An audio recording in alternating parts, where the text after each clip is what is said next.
This YouTube channel does not promote any violent, harmful, or illegal activities. All content provided by this channel is meant for an educational purpose only.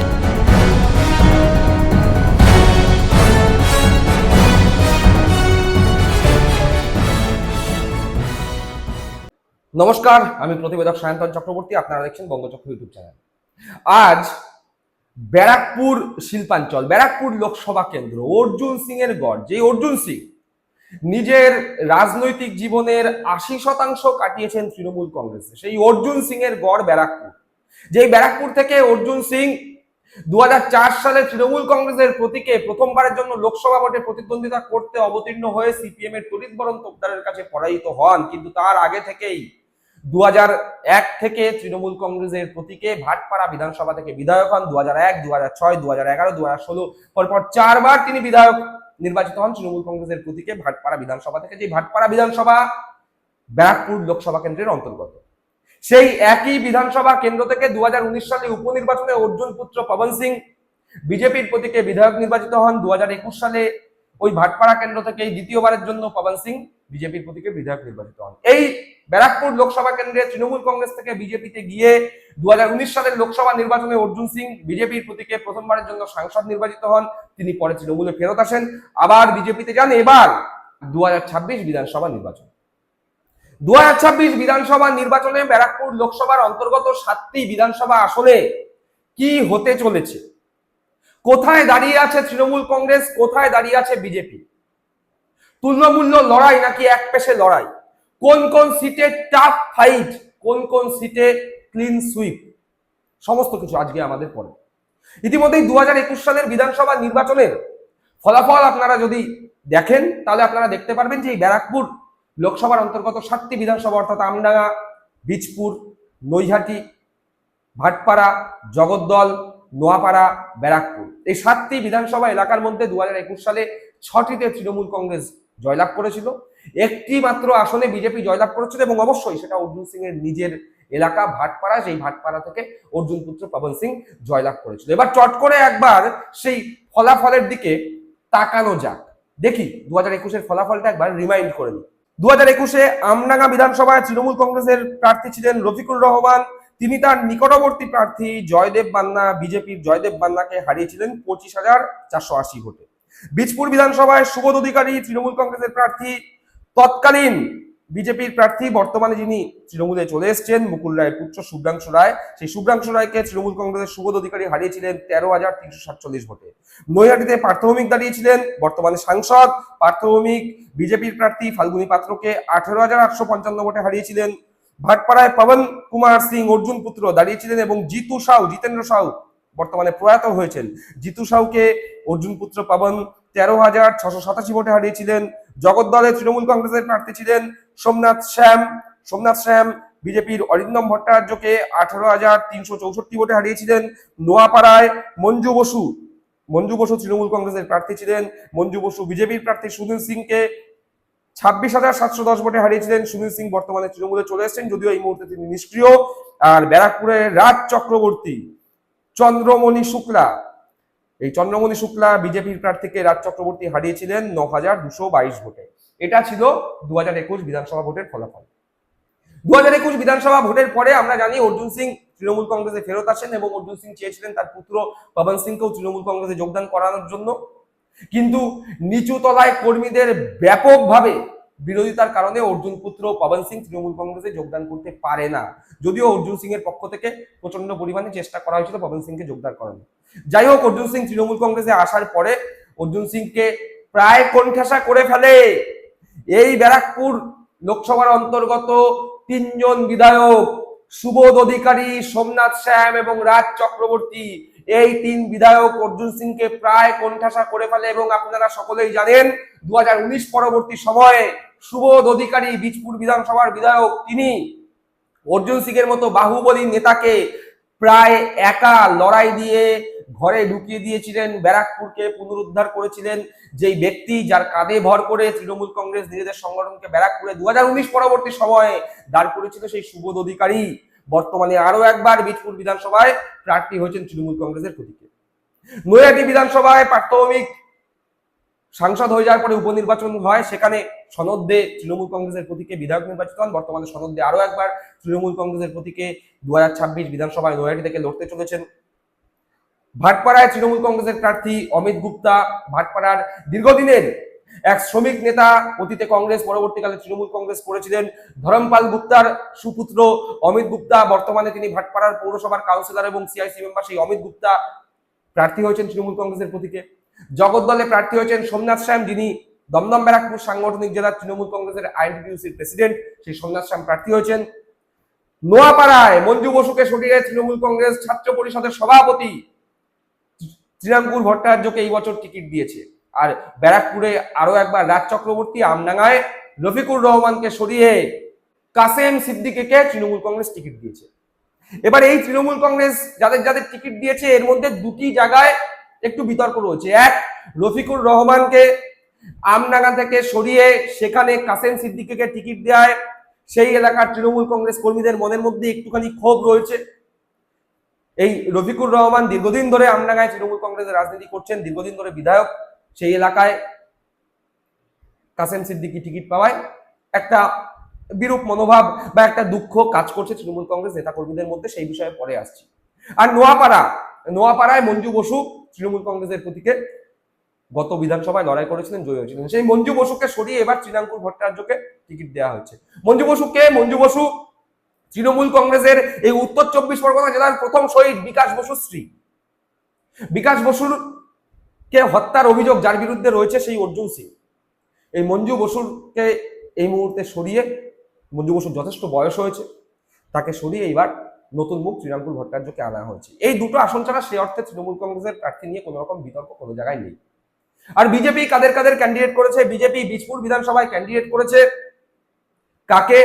Bijpur বিধানসভায় BJP candidate করেছে এমন একজন ব্যক্তিকে যার বিরুদ্ধে খুনের অভিযোগ রয়েছে, যে আদালতের নির্দেশে বীজপুর বিধানসভা এলাকায় ঢুকতে পারে না সেই সুদীপ্ত দাসকে তিনি কিভাবে প্রচার করবেন সেটা তারাই জানে। ভাটপাড়ায় আরো একবার প্রার্থী হয়েছে কে? অর্জুন পুত্র পবন সিং। নৈহাটি বিধানসভা এলাকায় প্রার্থী হয়েছে কে? সুমিত্র চট্টোপাধ্যায় নামক একজন ব্যক্তি, যিনি নিজেকে বঙ্কিমচন্দ্র চট্টোপাধ্যায়ের বংশধর বলে দাবি করেন। নোয়াপাড়ায় প্রার্থী হয়েছে অর্জুন সিং নিজে। আর ব্যারাকপুরে প্রার্থী হয়েছে কে? ব্যারাকপুরে প্রার্থী হয়েছে নেড়া বাগচি, কৌস্তব বাগচি। তাহলে লড়াই কতটা টাফ, কতটা ফাইট হবে তৃণমূল আর বিজেপির মধ্যে এই ব্যারাকপুর লোকসভা এলাকার 7টি আসনে? প্রথমেই আসা যাক আমডাঙ্গায় যদি আমরা লোকসভা ভোটের ফলাফল দেখি তাহলে দেখতে পারবো ব্যারাকপুর লোকসভা নির্বাচনে আমডাঙ্গা থেকে তৃণমূল কংগ্রেস লিড পেয়েছিল 35,273 ভোটে। বীজপুর বিধানসভা থেকে 2024 লোকসভা নির্বাচনে তৃণমূল কংগ্রেসের লিড ছিল 9,671 ভোট।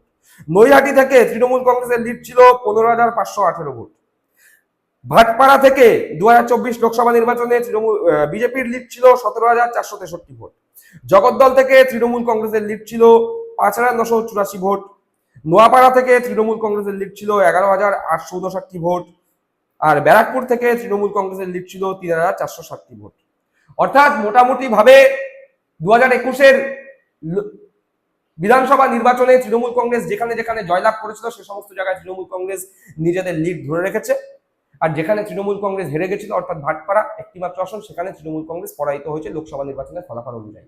এবার আমডাঙ্গার কথায় আসা যাক। আমডাঙ্গায় তৃণমূল কংগ্রেসের যা লিড আছে 35,000-এর উপর লিড, সেখানে যদি নিচু তলায় তৃণমূল কংগ্রেসের নেতা নেত্রীদের মধ্যে ক্ষোভও থাকে তাহলেও তৃণমূল কংগ্রেস সেই সিট হারাবে না। এমনকি আমডাঙ্গা মুসলিম অধ্যুষিত এলাকা, সেখানে বিজেপির জেতার কোনো স্কোপই নেই। সেখানে আইএসএফ যদি প্রার্থী দেয় তাও মুসলিম ভোট ভাগাভাগি হলেও তৃণমূল কংগ্রেসের যে বিপুল পরিমাণ লিড, অর্থাৎ 35,000-এর লিড, সেই লিড কমে গিয়ে হারার জায়গায় তৃণমূল কংগ্রেস পৌঁছাবে না। আমডাঙ্গা তৃণমূল কংগ্রেস জিতছে। বীজপুর বিধানসভা, এই বীজপুর বিধানসভাতে তৃণমূল কংগ্রেসের জয় একেবারে নিশ্চিত। তার কারণ বীজপুর বিধানসভায় সুবোধ অধিকারী, যার কথা বললাম, যে এই সুবোধ অধিকারী যিনি প্রার্থী হয়েছেন, জনমানসে তার ব্যাপক জনপ্রিয়তা। বাড়ির বিয়ে থেকে শুরু করে অন্নপ্রাশনের অনুষ্ঠান, শ্রাদ্ধ বাড়ি থেকে শুরু করে পাড়ার মোড়ে শনি পুজো, সরস্বতী পুজো থেকে শুরু করে দুর্গা পুজো, কালী পুজো থেকে শুরু করে সংখ্যালঘু মুসলিম ধর্মাবলম্বীদের ঈদ থেকে শুরু করে খ্রিস্টানদের বিভিন্ন অনুষ্ঠান সুবোধ অধিকারীকে সবসময় পাওয়া যায়। বিধায়ক নিজের বাড়িতে থেকে জনসংযোগ করেন। 2 পৌরসভা, বীজপুর বিধানসভার অন্তর্গত কাচ্চাপাড়া হাজিশহর পৌরসভায় বিধায়ক নিজে বসে জনসংযোগ করেন। এই বিধায়কের সব থেকে বড় সুবিধা হচ্ছে তিনি যে কোনো পাড়ায় যে কোনো বাড়ির অনুষ্ঠানে সরাসরি পৌঁছে যান, কেউ তার সঙ্গে গিয়ে দেখা করতে পারেনি এ কথা এলাকার কোনো মানুষ বলে না। ফলে এলাকায় বিধায়কের সুবোধ অধিকারীর নিজের নতুন করে আর প্রচার করার দরকার নেই, গত 5 বছর ধরে তিনি এমনি প্রচার করে ফেলেছেন। তাই এই বীজপুরে এক পেশে নির্বাচন হতে চলেছে। গত বিধানসভা নির্বাচনে সুবোধ অধিকারী 14,000-এর কিছু ভোটে জিতেছিলেন, আর লোকসভা ভোটে 10,000-এর কাছাকাছি ভোটে লিড ছিল।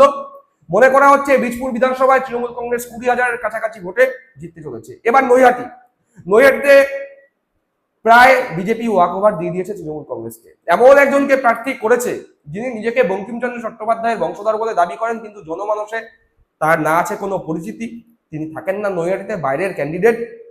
আর তার বিরুদ্ধে তৃণমূল কংগ্রেসের যে প্রার্থী সনদ দে, ব্যাপক সংগঠক, বিরাট সংগঠক, একদম বুথ লেভেল থেকে শুরু করে পাড়ায় পাড়ায় মোড়ে মোড়ে ক্লাব থেকে শুরু করে গঙ্গার ঘাট থেকে শুরু করে মিল থেকে শুরু করে সব জায়গায় সনদদের সংগঠন একদম শক্ত। সেই ব্যাপক সংগঠক, শক্তিশালী সংগঠক সনদদের সংগঠনকে রোধ করবার মতো ক্যান্ডিডেট এই সুমিত্র চট্টোপাধ্যায় নন। সুতরাং নৈহাটি বিধানসভাও তৃণমূল কংগ্রেস প্রায় এক পেশে লড়াই জিততে চলেছে।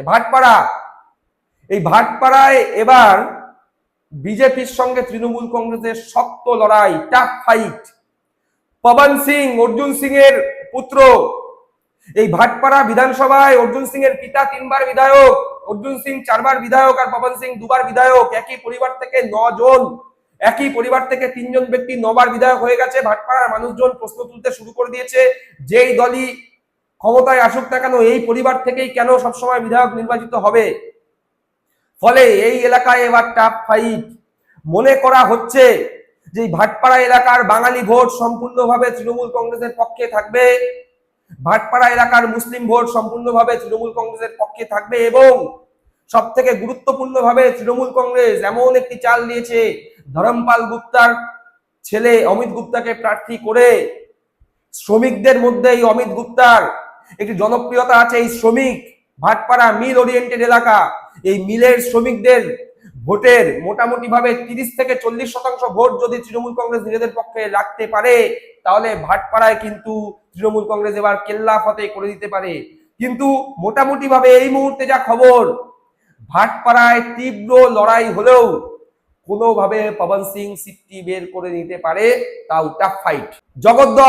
জগদ্দল বিধানসভায় তৃণমূল কংগ্রেসের প্রার্থী সোমনাথ শ্যাম, যদিও জগদ্দল বিধানসভায় তৃণমূল কংগ্রেস প্রার্থী সোমনাথ শ্যাম 2021 সালে 18,000-এর কাছাকাছি ভোটে জিতেছিল, কিন্তু এই 24 নির্বাচনে 4-5 হাজারের বেশি লিড কিন্তু তৃণমূল কংগ্রেস পায়নি। এবং জগদ্দল এলাকায় অর্জুন সিং এর একটি প্রভাব আছে। এবার দেখার জগদ্দল এলাকায় সোমনাথ শ্যাম কত দ্রুত খামতিগুলো ভরে আগামী 2026 বিধানসভা এলাকায় পুনরায় নিজের লিডকে 18 থেকে 20,000-এ নিয়ে যেতে পারেন। যদি সেই খামতি পূরণ না হয়, তাহলে কিন্তু ভাটপাড়ার পাশাপাশি এই জগদ্দলেও টাফ ফাইট সিচুয়েশন। ভাটপাড়ায় যেমন টাফ ফাইটের পরে পবন সিং জয়ের জায়গায় পৌঁছে যাবে, ভাটপাড়াতেও টাফ ফাইটের পরে তৃণমূল কংগ্রেস জয়ের জায়গায় পৌঁছে যাবে। নোয়াপাড়া আরো একটি গুরুত্বপূর্ণ কেন্দ্র। নোয়াপাড়ায় তৃণমূল কংগ্রেসের প্রতি মানুষের সমর্থন 2021-এও লক্ষ্য করা গেছে, 2024-এও লক্ষ্য করা গেছে। কিন্তু নোয়াপাড়ায় একটা ফ্যাক্টর কংগ্রেস হতে পারে, নোয়াপাড়ায় কংগ্রেসের পকেট ভোটার প্রচুর আছে। অতীতেও তৃণমূল কংগ্রেস ক্ষমতায় আসার পরেও 2016 সালের বিধানসভা ভোটেও তৃণমূল কংগ্রেসের প্রার্থীকে পরাজিত করে এই নোয়াপাড়া বিধানসভা থেকে কংগ্রেসের প্রার্থী জয়লাভ করেছিল। সেই নোয়াপাড়াতে এবার ক্যান্ডিডেট শ্রীরাঙ্কুর ভট্টাচার্য এবং প্রার্থী অর্জুন সিং। বলাই বাহুল্য এই নোয়াপাড়ায় এবার চিত্তাকর্ষক লড়াই হতে চলেছে।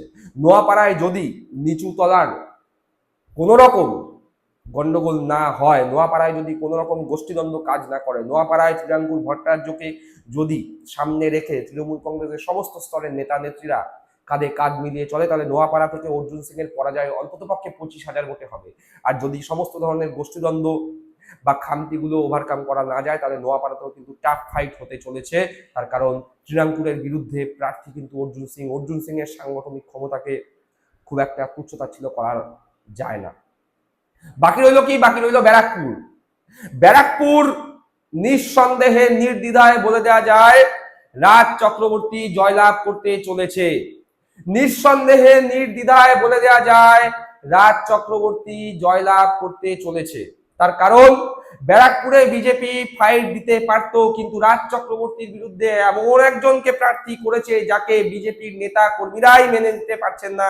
ইতিমধ্যেই ব্যারাকপুর সাংগঠনিক জেলার বিজেপির সোশ্যাল মিডিয়া সেলের যে দায়িত্বে ছিলেন সেই ব্যক্তি পদত্যাগ করে ফেলেছেন। তিনি বলেছেন এরকম বাচাল জোকারকে আমরা প্রার্থী হিসাবে মেনে নিতে পারবো না। ইতিমধ্যেই ব্যারাকপুরে কৌস্তব বাগচি প্রার্থী হওয়ার পরে বিজেপির নিজেদের মধ্যেই গোষ্ঠীদ্বন্দ্ব প্রকাশ্যে এসছে, তারা কৌস্তব বাগচিকে প্রার্থী হিসাবে মেনে নিতে পারছেন না। ফলে রাজ চক্রবর্তীর জয় শুধুমাত্র সময়ের অপেক্ষা। সুতরাং এই যে অর্জুন গড়ের 7টি বিধানসভা আসন, আমডাঙ্গা, বীজপুর, নৈহাটি, ভাটপাড়া, জগদ্দল, নোয়াপাড়া, ব্যারাকপুর, এই 7টি বিধানসভার মধ্যে 4টি বিধানসভায় তৃণমূল কংগ্রেস এক পেশে ভাবে জিততে চলেছে, একদম পরিষ্কার এক পেশে ভাবে জিততে চলেছে। দুটি আসনে টাফ ফাইট, ভাটপাড়া এবং জগদ্দল, এই দুটো আসনে টাফ ফাইট। নোয়াপাড়াতে তৃণমূল কংগ্রেস কিছুটা প্রতিদ্বন্দ্বিতার সামনে পড়লেও অর্জুন সিং নিঃসন্দেহে নির্দ্বিধায় বলে দেওয়া যায় শ্রীরামপুর ভট্টাচার্যের কাছে পরাজিত হতে চলেছেন। এবং অর্জুন সিং শ্রীরামপুর ভট্টাচার্যের কাছে বিধানসভা ভোটে পরাজিত হলেই অর্জুন সিং এর রাজনৈতিক ক্যারিয়ারের সমাপ্তি ঘটবে বলেই রাজনৈতিক মহলের ধারণা। দর্শক বন্ধুরা, দেখলেন, শুনলেন, আপনারা কি মনে করছেন এই বিষয়ে? আপনাদের মূল্যবান মতামত অবশ্যই কমেন্ট বক্সে কমেন্ট করে জানাবেন। সকলে ভালো থাকবেন, সুস্থ থাকবেন। জয় হিন্দ, বন্দে মাতরম।